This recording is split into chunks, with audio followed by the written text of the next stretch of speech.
고린도전서 10장. 자격이 있나요? 10장은 바울이 잃어버린 이스라엘의 예를 사용하는 장입니다. 시작하기에 앞서 길을 잃지 않았는지 확인합시다. 바울은 이렇게 말합니다. 저는 너희에게 구원을 주는 복음을 전하노라. 그리스도께서 성경대로 우리 죄를 위해 죽으셨고 장사 지낸 후 성경대로 사흘 만에 다시 살아나셨다는 것입니다. 고린도전서 15장 1절부터 4절까지 그것이 우리 구원의 복음이에요. 바울은 로마서 4장에서 이렇게 말했습니다. 이라는 자에게는 은혜로 여겨지는 보상이 아니라 빚으로 여겨지는 보상이 있다고 했습니다. 그러니 만약 당신이 구원을 위해 노력한다면 하나님께서는 당신에게 뭔가 빚지실 것입니다. 그러나 일하지 아니하고 오직 경건치 아니한 자를 위롭다 하시는 이를 믿는 자에게는 그의 믿음이 위로 여김을 받느니라. 로마서 4장 5절. 그러니 하나님의 아들이 여러분을 위해 행하신 일, 곧 우리 죄를 위해 죽으시고 장사 지내시고 부활하신 이를 믿기만 하면 여러분은 그분의 위를 받게 될 것입니다. 왜냐하면 여러분의 믿음이 위로 여겨질 것이기 때문입니다. 하지만 하나님의 아들이 행한 일에 뭔가를 더할 수 있다고 생각한다면 그가 행한 일이 충분하지 않고 뭔가를 더해야 하며 하나님께서 그런 것을 참지 않으실 것이라고 말하는 것입니다. 그의 아들이 우리를 위해 해준 일 이후에요. 그래서 우리는 조금 검토해 볼 것입니다. 그래서 바울은 고린도전서 9장 1절에서 제가 사도가 아니냐고 말했습니다. 그래서 그는 자신이 사도라고 말했습니다. 그는 자신의 사도직을 옹호했습니다. 그리고 그는 1917년에 복음의 분배가 나에게 맡겨졌다고 말했습니다. 그래서 그는 오늘날 전 세계에 복음을 전파하고 있습니다. 그리고 그는 9장 마지막 9절에서 이렇게 말했습니다. 저는 내 몸을 쳐서 복종시킵니다. 그렇게 하는 것은 제가 다른 사람에게 전파한 후에 나 자신이 버림받는 일이 없도록 하려는 것입니다. 즉, 실격이라는 뜻이죠. 그리스도의 심판대에서. 그러므로 우리는 여러분이 버림받지 않도록 경주를 해야 합니다. 우리는 그리스도의 심판대에서 상을 잃지 않습니다. 그래서 그는 이제 이스라엘이 얼마나 길을 잃었는지에 대해 이야기하려고 합니다. 그들 중 다수가 실격 처리되었습니다. 그럼 이 작은 펠트를 살펴보죠. 그래서 모세는 사람들을 데려오고 싶어 했습니다. 이집트에서 나와 약속의 땅으로 들어갔는데 그들은 마른 땅을 밟고 홍해를 건너야 했습니다. 그들은 구름 아래에 있었고 하나님께서는 초자연적으로 바위에서 물을 공급하셨습니다. 그리고 만나, 하늘에서 내린 것, 초자연적인 음식. 그리고 바울은 그리스도의 몸이 하늘에서 영원한 생명을 얻기를 원했습니다. 그래서 그는 우리를 눈에 보이는 세상을 지나 천국으로 인도하고자 합니다. 그럼 시작해볼까요? 형제 여러분, 저는 우리 조상들이 다 구름 아래 있었고 다 바다를 지나갔다는 사실을 여러분이 모르기를 바라지 않습니다. 그러므로 우리의 조상이란 아브라함, 이삭, 야곱의 후손인 12지파의 조상을 뜻합니다. 바울은 고린도에 많은 유대인이 있고 우리 모두가 구름과 바다에서 모세에게 세례를 받았으며 모두 같은 영적 양식을 먹었기 때문에 자신을 유대인이라고 밝혔습니다. 그래서 그들은 영적인 양식을 먹었습니다. 똑같은 영적인 양식인 만나를 먹었고 모두 똑같은 영적인 음료를 마셨습니다. 그래서 그들은 그 물을 가지고 있었던 거예요. 그들은 그들을 따라온 영적인 반석에서 물을 마셨고 그 반석은 그리스도였습니다.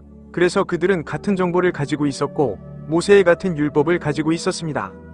그리고 그들은 모세와 동일시했습니다. 아시다시피 우리 모두는 모세에게 세례를 받았습니다.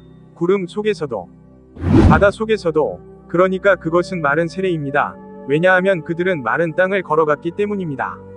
그리고 우리도 마른 세례를 받았습니다. 세례는 동일시된다는 뜻이거든요. 그러므로 우리가 믿고 우리의 죄가 그리스도께로 옮겨지고 그분의 위를 받을 때 구원받는 것뿐만 아니라 6장부터 8장까지에서 바울이 우리의 건조한 세례에 대해 이야기할 때에도 구원받는 것입니다. 그가 죽었을 때 나도 죽었다는 것을 아시죠? 그가 묻히자 나도 묻혔다. 그리고 그가 일어나자 나도 일어났습니다. 이 말을 들어보세요. 예수 그리스도 안으로 세례를 받은 우리 모두가 그의 죽음 안으로 세례를 받았다는 것을 너희는 알지 못하느냐? 그래서 우리는 그의 죽음에 공감하게 되었습니다. 그러므로 우리는 세례를 통해 그와 함께 죽음에 묻혔습니다. 그리스도께서 아버지의 영광으로 죽은 자 가운데서 살아나신 것과 같이 우리도 새 생명 안에서 행해야 함이니라. 로마서 6장 3절부터 4절까지. 그러므로 우리는 지금 우리의 삶이 아니라 새로운 삶 안에서 걷고 있습니다. 그의 생명, 그의 삶, 그의 영, 그의 위로움이 우리 안에 있습니다. 그리고 여섯째에서 바울은 이것을 알고 우리의 옛 사람이 그와 함께 십자가에 못 박혔다고 말합니다. 그러므로 우리의 옛 아담, 우리의 옛 죄의 본성은 십자가에 못 박혀 죽었으며 죄의 몸이 멸망되어 더 이상 우리가 죄를 섬기지 않게 하려는 것이었습니다. 우리는 이제 죄를 섬기지 않고 하나님을 섬기게 될 것입니다. 좋아요. 그럼 계속해 보겠습니다. 그래서 바울은 그들을 따라온 반석이 바로 예수 그리스도라고 밝혔습니다. 그러나 그들 중 많은 사람은 하나님께서 기뻐하지 않으셨으므로 그들은 광야에서 멸망했습니다. 그래서 그들의 믿음 중 많은 부분이 광야에서 무너졌습니다. 그리고 바울은 이 시대의 이방인들의 믿음이 무너지는 것을 원하지 않았습니다.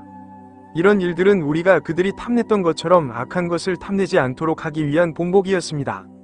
그래서 그들은 악한 것을 탐하였습니다.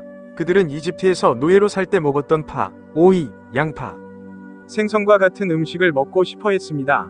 그들은 아시다시피 그것을 되돌아보고 있었던 거예요.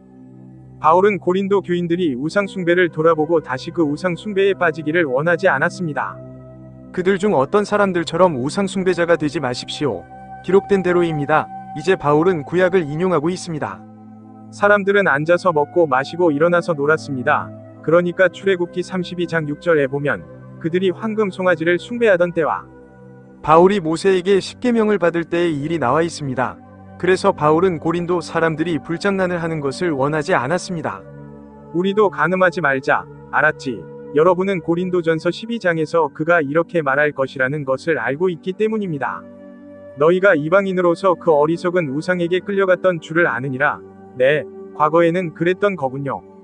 고린도전서 12장 2절에서 이스라엘이 홍해를 건넜을 때 그들이 태어났다는 사실을 지적하고 싶습니다. 주께서 이렇게 말씀하셨다. 이스라엘은 내 아들, 내 맏아들이다. 출애굽기 4장 22절. 그래서 그들은 국가로서 태어난 곳이죠. 우상 숭배자가 되지 말자. 일어나서 그 일을 행하자. 그들 중 어떤 사람들이 저지른 것처럼 우리는 음행을 하지 말자.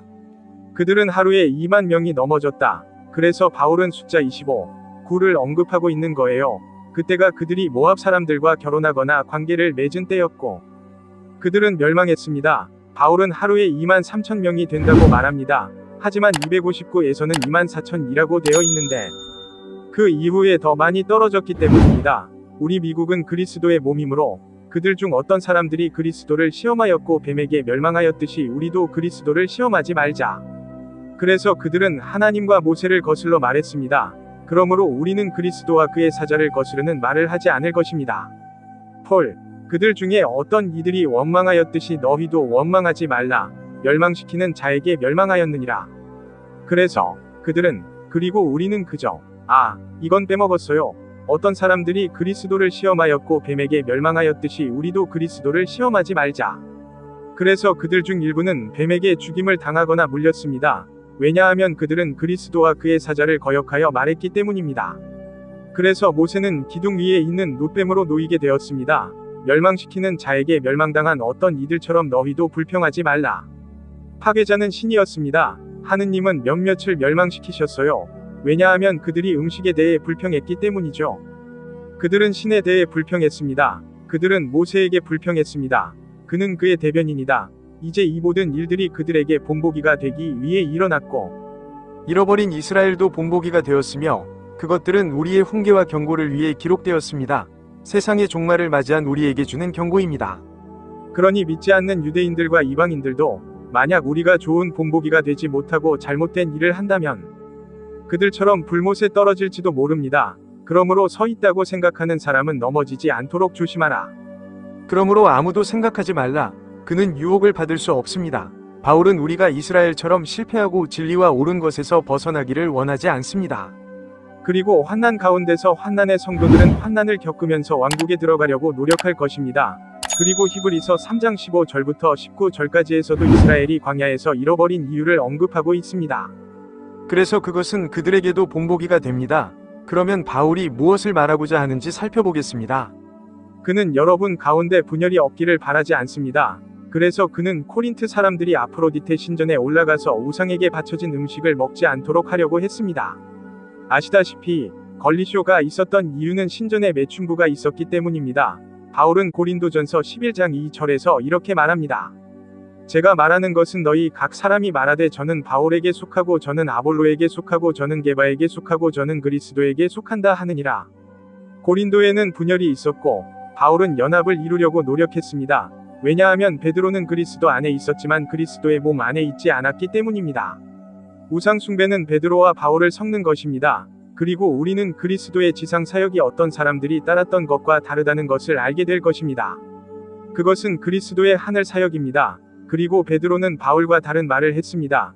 그는 다른 메시지를 전했습니다. 그는 신이 사자였습니다. 하지만 그가 뭐라고 말했는지 살펴보죠.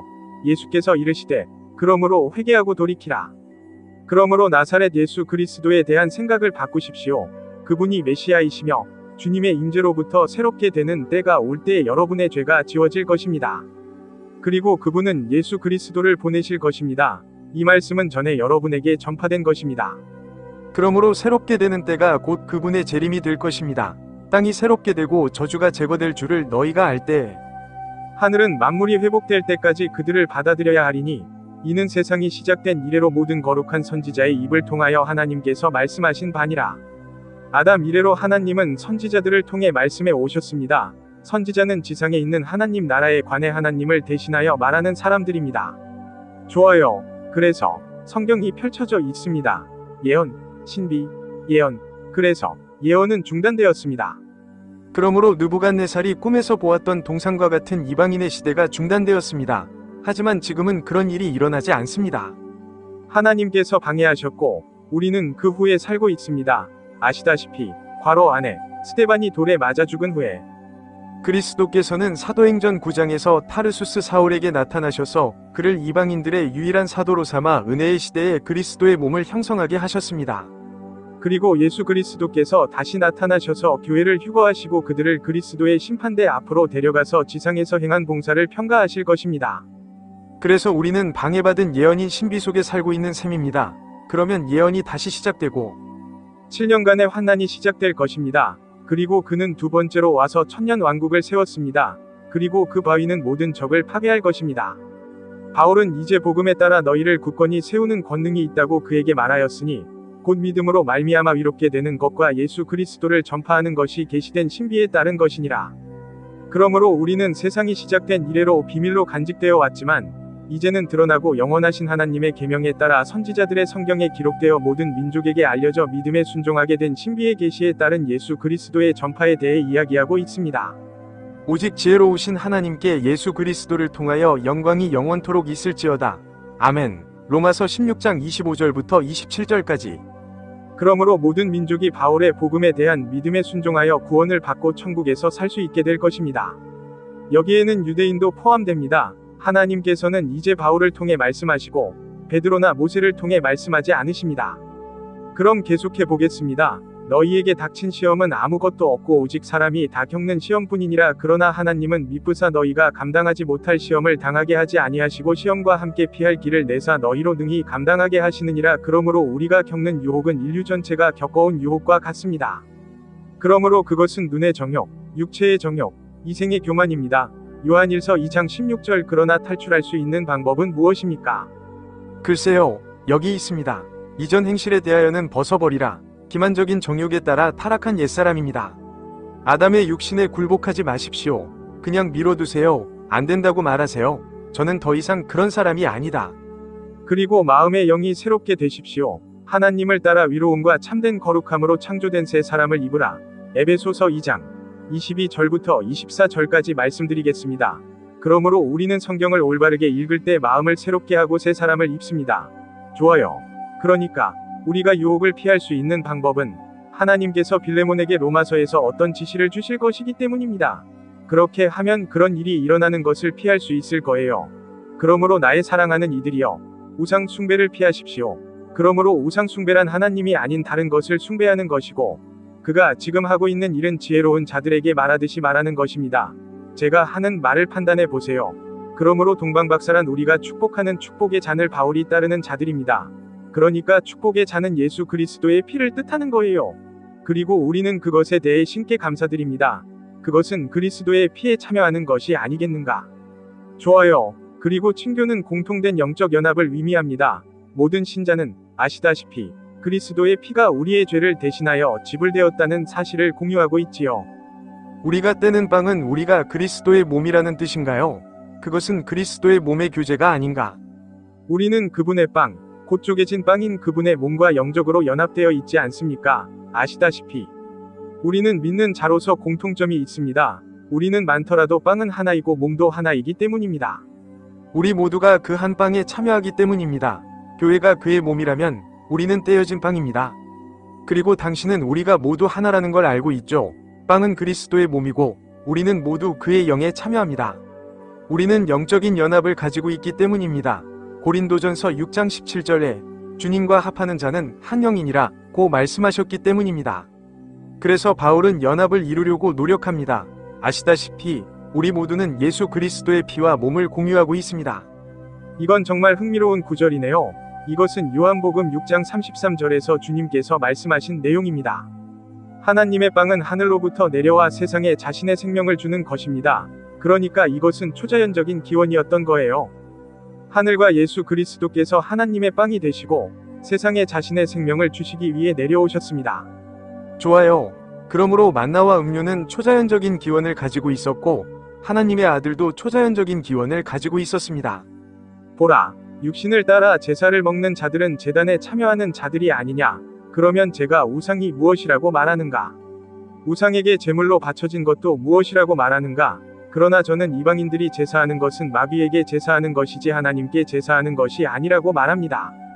저는 너희가 마귀와 교제하는 것을 원하지 아니하노라. 그래서 육신을 따라 이스라엘은 제단에 동물 희생 제사를 드리며 하나님께 드렸습니다.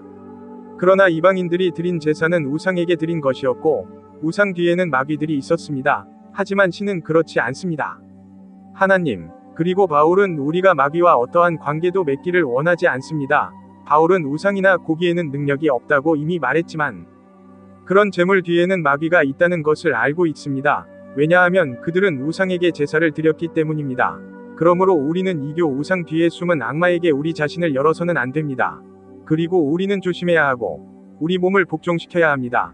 주님의 잔과 악마의 잔을 함께 마실 수는 없습니다. 너희는 주님의 식탁과 마귀의 식탁에 동시에 참여할 수 없다. 그래서 바울은 우리가 선택을 해야 한다고 말하고 있는 것입니다. 당신은 그것을 할 수 없습니다. 당신은 사원에 달려가서 악마에게 바쳐진 음식을 먹을 수 없습니다. 바울과 주님을 따를 것인지 아니면 이교도의 의식을 따를 것인지 선택해야 합니다. 왜냐하면 둘 다 할 수는 없기 때문입니다. 우리는 주님의 질투를 불러일으키나요? 우리가 그보다 강한가? 우리는 하나님의 인내와 은혜를 시험할 건가요? 그러므로 우리는 그의 죽음, 장사, 부활에 동참할지 아니면 악마에 동참할지 선택해야 합니다. 그건 선택이에요. 둘 다 가질 수는 없습니다. 그러니까 바울은 사실 여기서 솔로몬의 노래를 인용하고 있는데 이는 신명기의 끝부분에 나오는 내용입니다. 그래서 솔로몬의 노래는 이렇게 말합니다. 그러나 여수론은 야곱의 후손이라 살찌고 발길질하더라. 당신은 백신 뚱뚱한 놈이야. 당신은 두껍고 살로 덮여 있구나. 그러자 그는 자신을 만드신 하나님을 버리고 자신의 구원의 반석을 가볍게 여겼습니다. 신명기 32장 3절과 4절을 살펴보면 반석이 주님, 곧 여호와를 뜻한다는 것을 알 수 있습니다. 그러므로 예수는 여호와이시지만 그들은 그의 구원의 반석을 가볍게 여겼습니다.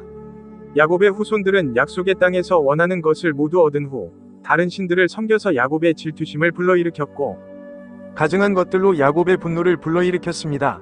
그들은 하나님이 아니라 악마에게 제사를 드렸고 그들이 알지 못하는 신들에게 제사를 드렸으며 새롭게 나타난 새로운 신들에게 제사를 드렸고 너희 조상들이 너희를 낳은 반석을 두려워하지 아니하였거늘 제가 마음을 쓰지 아니하고 너희를 지으신 하나님을 잊었구나. 신명기 32장 15절부터 18절까지. 그래서 그들은 우상을 숭배하기 시작했고 하나님을 잊어버렸습니다. 그래서 바울은 계속해서 말하려고 합니다. 모든 것이 나에게 허락되어 있지만 모든 것이 유익한 것은 아닙니다. 모든 것이 나에게 허락되어 있으나 모든 것이 저를 교화시키는 것은 아니다. 그러므로 편리한 일이란 하나님의 목적을 이루는 일을 뜻합니다. 폴도 이와 비슷한 말을 했습니다. 우리가 그리스도의 몸 안에서 사람들을 교화하고 세워주려고 노력하는 이유는 바로 이겁니다. 그는 6장 12절에 모든 것이 나에게 허락되어 있으나 모든 것이 나에게 유익한 것은 아니라고 말했습니다. 모든 것이 나에게 허락되어 있으나 저는 아무 것의 권세 아래 놓이지 아니하리라. 그래서 그는 육체가 자신을 지배하게 두지 않을 것입니다. 그는 옳은 생각을 하고 하나님께서 우리에게 주신 지시에 순종할 것입니다. 바울은 바울이 모든 것이 허용된다고 말한 것을 알아차리지 못했습니다. 그러므로 바울은 우리를 율법 아래에 두지 않습니다. 우리는 사랑으로 하나님을 섬길 수 있습니다. 바울은 이렇게 말했습니다. 죄가 여러분을 지배하지 못할 것입니다. 여러분은 법 아래 있지 않고 은혜 아래 있기 때문입니다. 그러므로 법은 양쪽 모두에 예언되어 있습니다. 하지만 우리는 은혜 아래 있습니다. 그러니 우리는 법보다 더 강력한 것, 즉 사랑에 의해 동기를 부여받습니다. 그리스도의 사랑이 우리를 강권합니다. 그러므로 우리는 한 사람이 모든 사람을 대신하여 죽었다면 우리 모두는 죽은 것이라고 판단합니다. 그러므로 그리스도의 사랑은 십자가로 이어지고 죽고 묻히고 다시 살아나셔서 지금 당장 그분을 섬기고 싶어지게 합니다. 아시다시피 우리는 그와 함께 죽었고 이제 그의 영이 우리 안에 있을 때 우리는 그리스도 안에서 새로운 창조물이 되었습니다. 영혼이란 무엇인가? 좋아요. 그래서 이제 바울은 우리에게 어떤 말을 하려고 합니다. 아무도 자기의 부를 구하지 말고 서로 남의 부를 구하라. 그래서 우리는 사람들이 그리스도의 심판대에서 상을 받을 수 있도록 돕고자 합니다. 좋아요. 그러니 우리는 우리 자신에 대해서만 생각하지 않을 겁니다. 우리는 다른 사람들을 주의 깊게 대할 것입니다. 뭐든지 괜찮아요. 이제 바울의 실질적인 조언을 들어보겠습니다. 허름한 노점에서 팔리는 것은 무엇이든 양심의 가책 없이 아무 질문도 하지 않고 고기가 어디서 왔는지 묻지 않는 음식 노점입니다. 땅과 그 안에 있는 모든 것이 주님의 것입니다. 그러므로 땅에서 저는 모든 소사는 다 주님의 것입니다. 믿지 않는 사람 중에 누구든지 너희를 잔치에 초대하고 너희가 가고자 한다면 너희 앞에 차려진 것은 무엇이든지 먹고 양심을 위해 아무 질문도 하지 말라. 그러나 누가 너희에게 이것이 우상에게 드리는 제사라고 말하거든 그것을 알린 사람과 양심을 위하여 먹지 말라. 땅과 그 안에 있는 모든 것이 주님의 것입니다. 하나님께서 만드신 음식은 풍부합니다. 다른 것을 먹어도 됩니다. 양심이란 당신 자신의 양심이 아니라 다른 사람의 양심을 말합니다. 왜 다른 사람의 양심에 따라 내 자유가 판단되어야 합니까? 제가 은혜로 그 음식에 참여한다면 왜 비방을 받아야 합니까? 무슨 일이에요? 내가 감사하는 것에 대하여 그러니까 그는 그 음식을 먹지 않을 거예요. 하지만 그는 폴이 먹고 싶은 음식이라면 무엇이든 먹을 수 있다. 그는 자유를 가지고 있다. 이 시대에는 아시다시피 하나님의 모든 창조물은 다 좋고 감사함으로 받으면 버릴 것이 하나도 없습니다. 디모데전서 4장 4절에 보면 이 은혜의 시대에는 우리에게 이스라엘에게 주신 것과 같은 시기법이 없습니다. 그래서 그리스도의 몸에는 다른 지시가 있는 거예요. 그러므로 여러분은 먹든지 마시든지 무엇을 하든지 다 하나님의 영광을 위하여 하십시오. 유대인들에게도 불쾌감을 주지 마십시오. 그것은 잃어버린 유대인도 아니고 이방인도 아니고 잃어버린 이방인도 아니고 하나님의 교회도 아닙니다. 그들은 신을 믿는 사람들이다. 저는 모든 일에 모든 사람을 기쁘게 하며 나의 유익을 구하지 아니하고 많은 사람의 유익을 구하여 그들이 구원을 받게 하려 하노라. 이것으로 고린도전서 1장 10절이 끝났습니다. 그러나 11절에서는 이렇게 말씀합니다. 제가 그리스도를 따르는 자인 것 같이 너희도 나를 따르라. 그래서 그리스도께서는 자신의 자유를 제한하시고 우리를 위해 죽으셨습니다. 하느님은 그럴 필요가 없었습니다. 그리고 바울은 자신의 자유를 제한합니다. 그는 누군가를 걸려 넘어지게 하거나 구원받지 못하게 하는 음식을 먹지 않습니다. 이것이 하나님의 뜻이기 때문입니다. 하나님은 모든 사람이 구원을 받고 진리의 지식에 이르기를 원하십니다. 디모데전서 2장 4절. 그러므로 우리는 하나님께서 이스라엘에게 곧 믿는 이스라엘에게 그러므로 제가 너희에게 이르노라 고 말씀하셨다는 것을 명심해야 합니다. 사실 예수님께서는 믿지 않는 종교 지도자들에게 하나님의 나라가 너희에게서 빼앗겨 열매를 맺는 민족에게 주어질 것이라고 말씀하셨습니다. 마태복음 21장 43절. 그래서 왕국이 빼앗겼고 하나님께서 말씀하셨다. 작은 무리여 두려워하지 마라. 너희 아버지께서 너희에게 왕국을 주시기를 기뻐하시느니라. 그들은 왕국을 받을 것이다. 그리고 그것은 이스라엘의 종교 지도자들로부터 나온 것이었습니다. 우리는 영적인 이스라엘이 아닙니다. 어떻게 알 수 있나요? 형제들아, 제가 이 신비를 너희가 모르기를 원치 아니하노니 너희가 스스로 지혜롭다고 여기지 않게 하려 함이라. 이스라엘에게 부분적으로 눈이 멀게 된 일이 일어났느니라. 그러므로 이스라엘은 이방인의 충만함이 들어올 때까지 부분적으로는 눈이 멀었느니라. 이방인의 충만함은 휴거니라. 그리하여 온 이스라엘이 구원을 받을 것이다. 기록된 바와 같이 시온에서 구원자가 나와 야곱에게서 경건치 못한 것을 돌이키시리라. 그러므로 그리스도께서 재림하실 때 야곱에게서 불경건함을 돌이키시고 그들을 구원하실 것입니다. 이는 제가 그들의 죄를 없앨 때 그들과 세울 언약이니라. 그러므로 하나님께서는 복음에 관한 새로운 언약을 통해 그들의 죄를 없애실 것입니다. 그들은 당신을 위해 적입니다. 그러므로 유대인들은 이방인 때문에 적이 되는 것입니다. 그러나 선거에 관해서는 그들은 아버지 때문에 아버지로부터 사랑을 받습니다. 그들은 아브라함, 이삭, 야곱, 그리고 12족장들 때문에 사랑을 받았습니다. 하나님의 은사와 부르심에는 후회가 없기 때문입니다. 하나님께서는 마음을 바꾸어서 우리 믿는 자들에게 한 약속을 모두 이루지 않으실 리가 없습니다. 그러니까 모세 시대에는 유대교가 있었고 지금도 일부 유대인들 사이에서는 많은 유대교가 행해지고 있습니다. 다른 유대인들은 메시아 유대교를 믿는다. 그들은 예수가 메시아라고 믿습니다. 하지만 오늘날 모든 유대인은 하늘에서 영원한 생명을 얻기 위해 바울의 기독교를 믿어야 합니다. 왜냐하면 그것이 바로 지금 하나님께서 제시하시는 유일한 복음이기 때문입니다. 그러므로 오늘날 유대교와 메시아 유대교는 틀렸습니다. 베드로와 작은 무리가 그리스도의 몸 안에 있습니까? 바울은 이미 갈라디아서 1장에서 그 질문에 대답했습니다. 그리고 이 규칙에 따라 행하는 모든 사람에게 평화와 자비가 있기를, 그리고 하나님의 이스라엘에게 있기를 빕니다. 갈라디아서 6장 16절. 그래서 그는 지금 십자가를 자랑스러워하는 자들과 하나님의 이스라엘 사이의 차이를 만듭니다. 오늘날 베드로의 집단에는 믿는 남은 자가 없습니다. 모든 유대인이 바울을 믿어야 하기 때문입니다. 사탄의 정책, 악의 바다는 그리스도께서 바울을 통해 우리에게 주신 신비를 숨기는 것입니다. 그는 여러 가지 방법으로 그것을 실천하는데 그 중 하나는 가짜 성경, 위조 성경을 읽을 때는 반드시 킹 제임스 성경을 읽어야 한다는 것입니다. 그래서 그는 우리가 로마서 6장 8절에 따라 살고 섬기는 데 실패하게 만들었습니다. 그러나 사탄은 나라들을 약화시켰습니다. 이사야 14장 12절. 사탄의 사악한 정책은 무엇인가? 몸을 더럽히거나 그리스도의 몸, 교회. 그리스도의 몸이라고도 알려진 몸을 하나님께 쓸모없게 만드는 것은 우리가 우리의 영적 정체성을 모르고 그 안에 물을 넣는다는 것을 의미합니다. 그럼 갈라디아서가 첫 번째라는 걸 어떻게 알 수 있을까요? 내부적인 증거가 있어요. 그래서 갈라디아서가 먼저 쓰여졌고 그 다음에 데살로니가전서와 데살로니가후서가 쓰여졌고 고린도전서와 고린도후서가 쓰여졌고 로마서가 쓰여졌습니다. 행전시대에는 모든 성경이 하나님의 영감으로 된 것으로 교훈과 책망과 바르게함과 위로 교육하기에 유익하니라. 고린도후서 3장, 디모데후서 3장 16절을 말씀드리겠습니다. 따라서 성경 정경은 로마서를 첫 번째로 둡니다.